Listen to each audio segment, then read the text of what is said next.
നിങ്ങൾ പ്രണയിക്കുന്നവരാണോ? പ്രണയത്തിൽ സ്നേഹമില്ല എന്ന് നിങ്ങൾക്കറിയാമോ? അതായത് പ്രണയിക്കുമ്പോൾ സ്നേഹവും സ്നേഹിക്കുമ്പോൾ പ്രണയവും സംഭവിക്കുന്നില്ല എന്ന് നിങ്ങൾക്ക് തിരിച്ചറിയാൻ കഴിയുന്നുണ്ടോ? നിങ്ങൾക്കൊരാളോട് തോന്നാവുന്ന ഏറ്റവും ആഴമുള്ള ഇഷ്ടത്തിൻ്റെ പേരാണ് പ്രണയം എന്നുള്ളത്.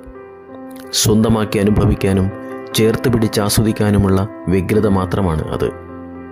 അതുകൊണ്ടാണ് നിങ്ങളുടെ പ്രണയബന്ധം തകരുമ്പോൾ നിങ്ങൾ പ്രണയിച്ചയാളെ വെറുക്കാനും ക്രൂരമായി കൊല്ലാനുമൊക്കെ കഴിയുന്നത്.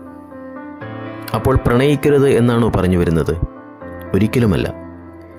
നിങ്ങൾക്കൊരാളോട് തോന്നുന്ന ബന്ധത്തിൽ സ്നേഹത്തിന് ഇടമുണ്ടെങ്കിൽ ആ വ്യക്തി നിങ്ങളെ ഉപേക്ഷിച്ച് പോയാലും നിങ്ങൾക്ക് അയാൾ ഒരിക്കലും വെറുക്കേണ്ടി വരുന്നില്ല എന്നു മാത്രമാണ്.